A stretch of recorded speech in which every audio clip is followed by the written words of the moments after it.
여러분, 전천후감사라고 하는 것은 하늘에 그 어떤 상황, 날씨, 상황 관계없이 감사하는 것 두고 우리 전천후감사라고 그러는데, 여러분이 아시다시피 비가 오나 바람이 부나 소낙비가 오든 먹구름이 오든 쓰나미가 몰려오든 그 어떤 짜증나는 상황 가운데서도 감사하는 것, 쉬운 일이 아닙니다. 특별히 저와 여러분은 우리의 현실은 변덕스러운 날씨, 그것도 변덕스러운 사람을 만나 마음도 고생하고 여러 가지 사건 사고를 만나고, 또 변덕스러운 그 사람들이 잘못 저질러 놓은 그 숱한 일들 때문에 피해를 보고 어떻게 이와 같은 일들이 나에게 일어날 수 있어, 이런 상황 가운데서 살고 있는데, 그 관계없이 감사하라, 참 쉬운 이야기가 아닙니다. 그런데 오늘 이 빌립보 성도들에게 바울이 쓴 편지를 마음으로 가만히 묵상해 보면 우리가 나도 저렇게 감사할 수 있구나라고 하는 용기와 힘과 지혜를 얻을 수 있습니다. 여러분이 알다시피 남녀노소 빈부 귀천을 막론하고 누구든지 환경의 변화가 주는 위기를 경험해 가고, 또 사람과 사람 사이에 나타나는 이 불편한 인간관계 때문에 위기를 느낄 뿐만 아니라 미래가 불확실합니다. 죽음의 그림자가 다가옵니다. 이와 같은 위기를 만나지 않으면서 살아가는 사람은 이 세상에 단 한 사람도 없을 것입니다. 그런데 이 바울은 제가 조금 전에 이야기했던 이 세 가지의 이 위기를 한꺼번에 동시에 만나게 되는데 지혜 있게 뛰어넘어가는 것을 보게 됩니다. 먼저 첫 번째로 이 환경의 위기를, 엄청난 환경의 위기를 잘 뛰어넘는 것을 보게 됩니다. 갑작스러운 환경 상황이 바뀌었어요. 자, 여러분들이 보세요. 잘 되던 사업이, 건강하던 가족이, 잘 나가던 아들이 갑작스럽게 재수가 되고 상황이 바뀌고 쫄딱 망하는 이와 같은 상황을 딱 나타날 때 예수를 믿어도 우리는 그렇습니다. 하나님, 이것은 아니지 않습니까? 어떻게 이와 같은 일들이 나에게 일어날 수 있습니까? 이렇게 반응하기가 쉽지 않아요. 여러분, 오늘 본문에 이 바울에게 정말 인간으로서 엄청난 위기를, 환경의 위기를 만나게 되는데, 오늘 12절에 보면 형제들이여 나의 당한 일이 그랬는데, 이 바울이 당한 일이 무엇입니까? 복음을 증거해 가야 하고 활보 있게 담대하게 복음을 전해야 할 선교사가, 목사가 피의자로, 죄수죠, 로마 감옥에 수감되어져 있는 상황을 두고 이야기합니다. 여러분, 정말 이 견디기 힘든 상황일 것입니다. 그런데 이 반응이 이상해요. 이게 보니까 내가 당한 일이, 내가 로마 감옥에 수감되어져 있고 재판을 기다리는 피의자, 어떻게 죄수죠, 죄수로 있는 이 일이 복음의 진보, 발전이 일어난 사실을 여러분이 알기를 원한다. 여러분이 참 납득하기 힘든 상황인 것을 보게 됩니다. 이렇게 말했던 이유가 어디에 있을까요? 아주 심플하게 이야기하면 자기가 처한 환경 상황에 집중, 그 상황을 묵상하지 않았어요. 자기는 인식할 수 없지만은 아주 오묘하게 역사에 가시는 하나님의 섭리가 있음을 믿고 그 하나님의 섭리에 집중하게 되어졌기 때문에, 여러분 아시다시피 우리의 세상살이가 내가 원했던 대로, 나의 기대대로, 내 마음대로 돌아가는 것 아닙니다. 이 세상이, 우리의 자녀들도 마찬가지고 사업도 마찬가지고 모든 것들이 내 마음대로 돌아가지 않는 것 아시죠? 그 상황에 집중하면 반드시 불행하게 되어집니다. 바울에게도 마찬가지입니다. 바울이 원하는 대로 상황이 돌아가지 않았습니다. 원하는 것이면 성도들에게 환영을 받고 저 세계 최강의 도시 이 로마에 가서 복음을 전하십시오. 예루살렘으로부터 박수를 받고 그렇게 갔으면 얼마나 좋겠으면 그것을 기대했을 것입니다. 그런데 죄수의 모습으로 왔습니다. 그런데 왜 이와 같은 내가 이 감옥의 매임으로 인해서 복음의 진보가 나타났느냐? 내가 알지 못하는 하나님의 오묘한 섭리가 이 상황 가운데 있을 것이라고 거기에 집중하고 생각다 하니까 오늘 본문에 이런 이야기가 나옵니다.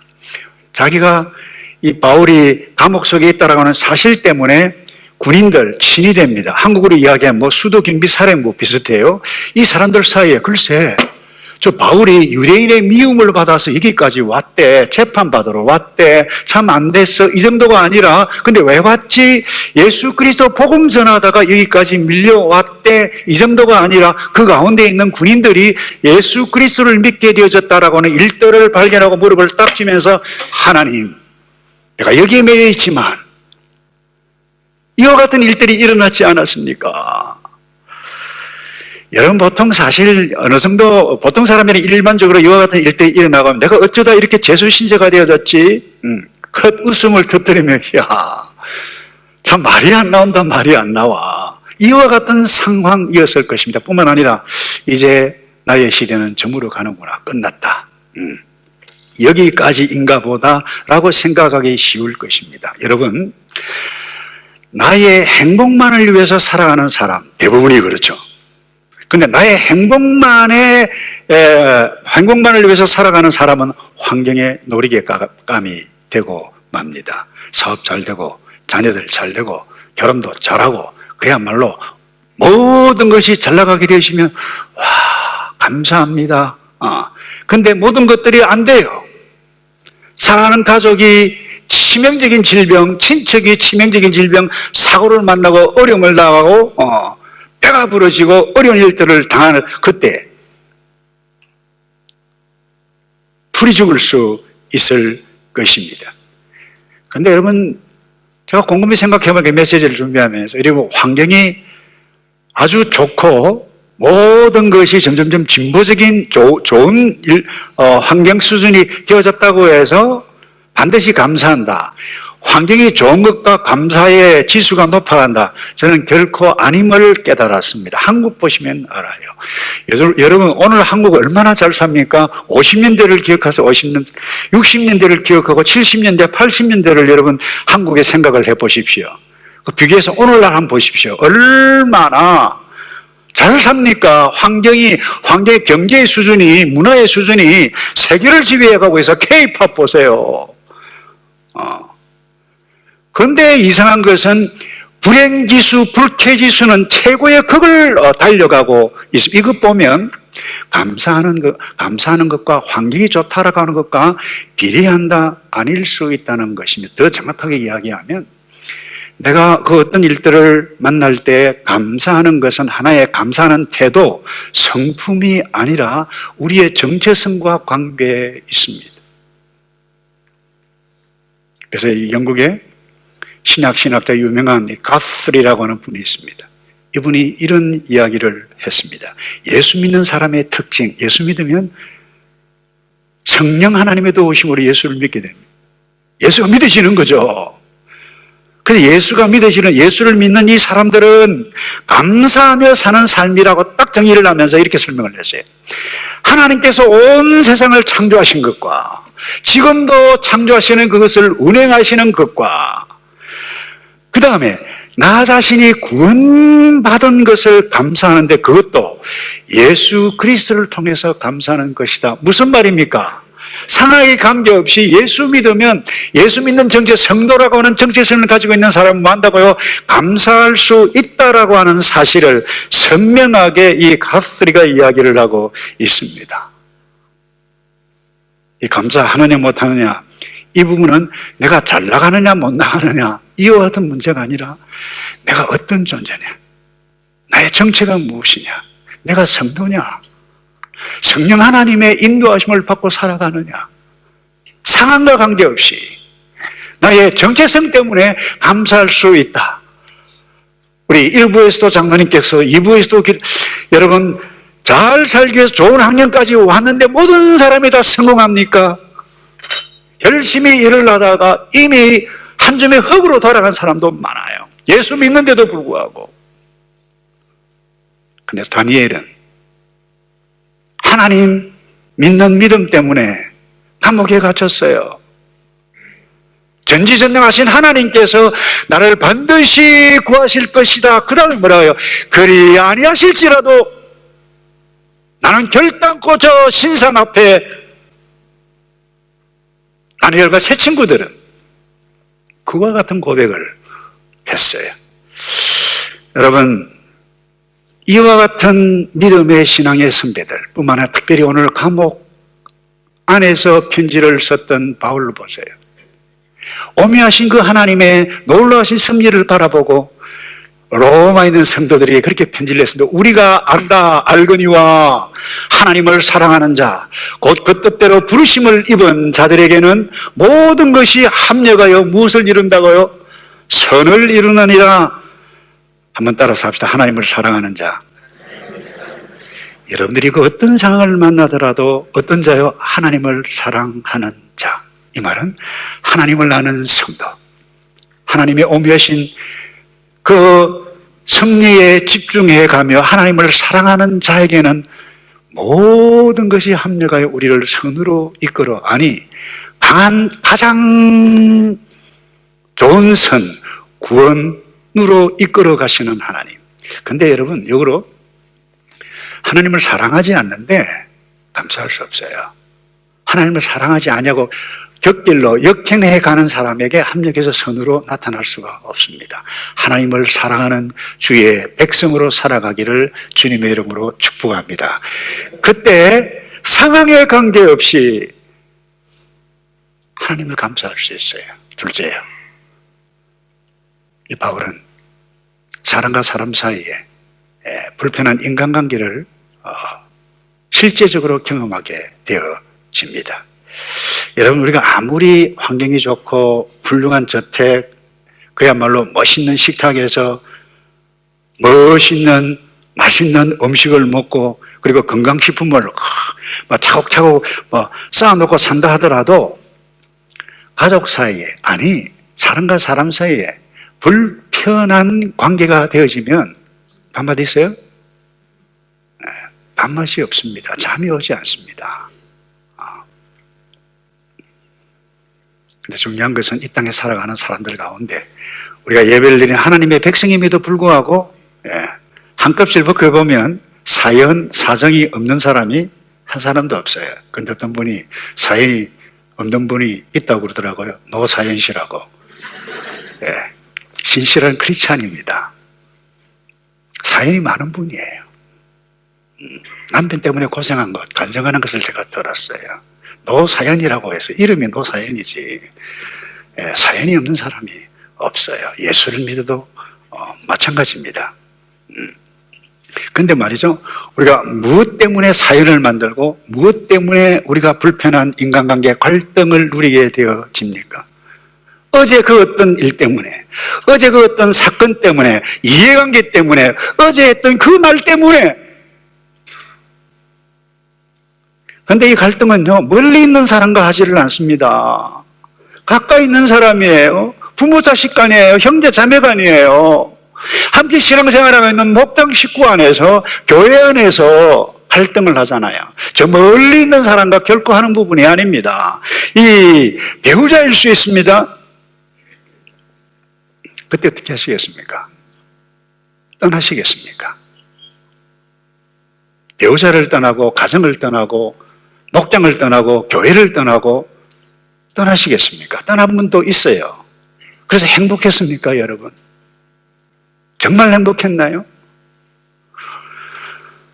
여러분, 더 무서운 사람을 만날 수도 있고 더 무서운 환경을 만날 수 있습니다.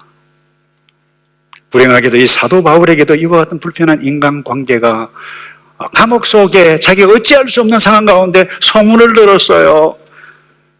그게 15절을 보세요. 그들은 그 중에 어떤 이들은 나를 시기하고 질투하는 마음에서, 자, 그 중에 어떤 이들은 나를 시기하고 질투한다 그랬어요.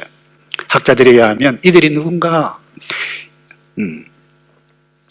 유대주의 배경을 가지고 있는 선생님들이다 뿐만 아니라 실제로 함께 바울과 동역했던 동역자일 가능성도 높다라고 이야기를 합니다. 바울이 영향력이 워낙 막강하니까 바울의 그늘에 자기가 길을 펴지 못하고 인정도 받지 못했던 그와 같은 사람들이 바울 감옥 속에 있다, 이제 나의 전성시대를 펼쳐갈 수 있겠다, 이런 마음으로도 열심히 복음을 전했다라고 하는 그와 같은 사람들이 있는데, 그런 이야기를 딱 들었을 때 감옥 속에 있었던 이 바울이, 인간 바울이 여러분이라고 하면 얼마나 속이 상했겠어요.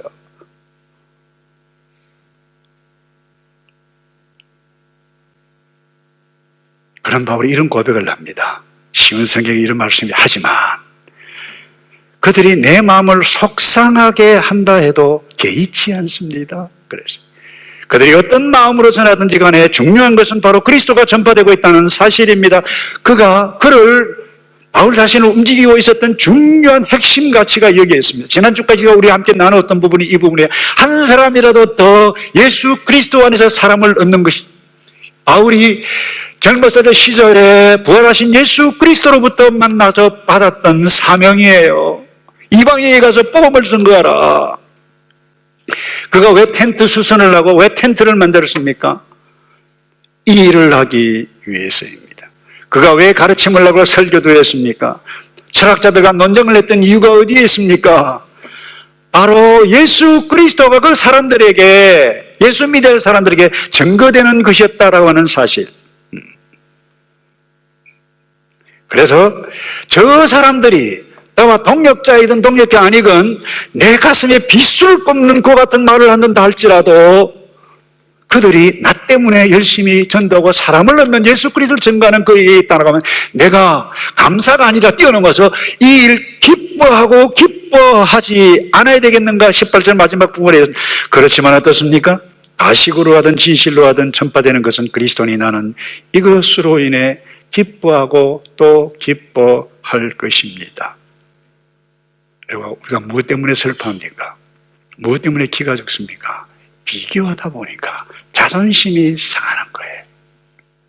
여러분, 자존심 상하면 우리의 육체 바디도 힘을 잃게 되어집니다. 마음에 시험이 들어왔기 때문에. 이건 영적인 문제라고 그랬어요. 영적인 배후에는 이 악한 evil, 이 사탄이 우리를 뒤흔들어 놓고 있다고 하는 사실을 놓쳐서는 곤란합니다. 세례요한, 인간 세례요한을 기억해 보세요. 주의 일을 예비한 자예요. 구름대처럼 사람들이 인산인해로 모였으면 세례를 주었어요. 제자들이 많아서. 그런데 어느 순간에 예수님께서 딱 나타나자 모든 일들이 상황이 바뀌어졌어요. 인간적인 차원에서 보면 여러분 자존심 많이 상했을 것입니다. 그때 이 세례 요한이 했던 말이 무엇인 줄 아세요? 그는 흥해야겠고 내 자존심 관계없다는 거예요. 나는 쇠하여야 하리라.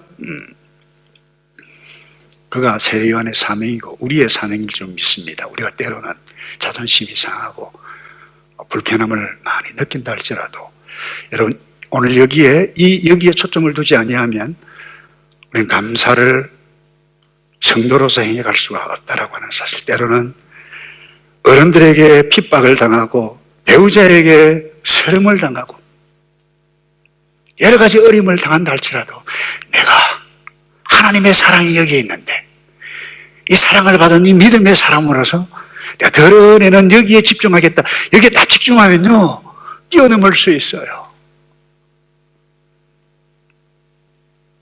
그렇지 않으면 성도로서의 삶이 무너져 갈 수 있습니다. 그래서 사도 바울이 데살로니가 성도들에게 이렇게 편지를 했죠. 여러분은 아무도 악을 악으로 갚지 못하게 하고 오직 서로에게 그리고 모든 사람에 대해 항상 선을 쫓으십시오. 항상 기뻐하십시오. 쉬지 말고 기도하십시오. 그리고요 모든 일에 말하고요 감사하십시오. 따라서 합시다. 모든 일에 감사하십시오.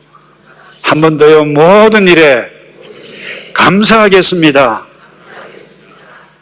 여러분 그 이유가 무엇인 줄 아십니까? 이는 그리스도 예수 안에서 여러분 너희를 향하신 하나님의 뜻이라고. 마지막으로요. 이 바울은 닥쳐올 미래의 불확실 때문에 두려워하고 어쩌면 외로웠을 것입니다만 이 또한 이 위기를 뛰어넘는 것을 보게 됩니다. 재판 중에 있었다고 했어요. 요즘에 오늘은 피의자입니다. 재판이 언제 나타날지 모릅니다. 좀 더 구체적으로 이야기하면 죽음의 그림자가 다가오고 있었습니다. 세월이 많이 지났습니다. 나이가 적지 않습니다. 체력도 떨어졌습니다. 머리 아마 하였을 것입니다. 미래가 어떻게 될지 모릅니다. 그런데 감사한 것은 하나님의 계시에 의해서 미래가 어떻게 벌어질 것을 미리 알았습니다. 그때는 풀려날 것을 알았어요. 그러나 영원한 미래뿐만 아니라 어떻게 미래가 전개될까 불확실함이 그에게 여전히 있었을 뿐만 아니라 죽음의 그림자가 직면해 오고 있었음을 그는 인식했습니다. 여러분, 죽음에 대해서, 아니 미래의 불확실에 대해서, 나의 자녀가 어떻게 될까, 나의 사업이 어떻게 될까, 아니 나의 미래가 어떻게 될까, 여러분 이것에 대해서 아직 내 인생이 이렇게 젊은데 나의 인생이 어떻게 펼쳐질까, 여러분 이것 염려하지 않는 사람이 어디 있어요? 뿐만 아니라 과학기술이 아무리 줄기세포가 나오고 천년만년 살 것처럼 떠들어대고 있는 이와 같은 상황 가운데 있지만 이 죽음에 대한 불안, 두려움에 대해서 자유할 수 있는 사람이 이 세상 가운데 아무도 없습니다. 그런데 이 바울은 이것까지 뛰어넘습니다. 20절입니다. 내가 간절히 기대하고 소망하는 것은 내가 어떤 일에도 부끄러워하지 않고 항상 그랬듯이 지금도 담대히 원하는 것은 살든지 죽든지 내 몸을 통해서 그리스도가 위대하게 되는 것입니다. 여러분, 감동 아닌가요? 보통 사람으로서는 이와 같은 고백을 할 수 없습니다. 이 메시지는 어떻게 보면 굉장히 어려운 메시지입니다. 하나님의 영이 있고 성령이 있고 우리가 성도라고 한다라고 하면 바울의 뒤를 뛰어넘어갈 힘을 우리에게 주시는 하나님이신 줄로 믿습니다. 다시 말해서 나의 삶도 죽음도 유익하다는 거예요. 록다운 때인가요? 제가 유튜브 방송을 보는 가운데 이 돌아가신 고 하영조 목사님이 메시지를 전해, 이분이 알다시피 암 수술을 몇 번씩이나 했어요. 거기다가 신장 투석까지, 조금 전에 투석을 하고 다른 교회 가서 메시지를 전하는 것을 하면서 자기의 상황을 이야기하면서 신장 투석, 죽음의 그림자 염려하지 않는다고 죽으면 돼요 그러는 거예요. 죽으면 돼 하는데요, 와, 눈에서 눈물이 팍 나오려고 그러더라고요. 그분 아주 지성적인 분입니다. 한국의 문화사역을 도입했던 아주 귀한 분이에요. 한국 교계에 선한 영향력을 끼쳤던 분입니다. 샤프한 분입니다. 그런데 힘도 없었어요. 그럼에도 불구하고 죽으면 돼.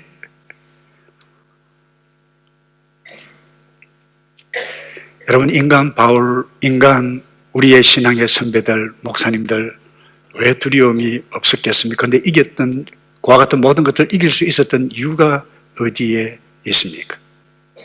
오늘 이 말씀을 붙잡고 살아가는 딱한 처지에 있지만 이 말씀 통해서 내 몸에서, 나를 통해서 그리스도가 존귀케 되기를 원한다.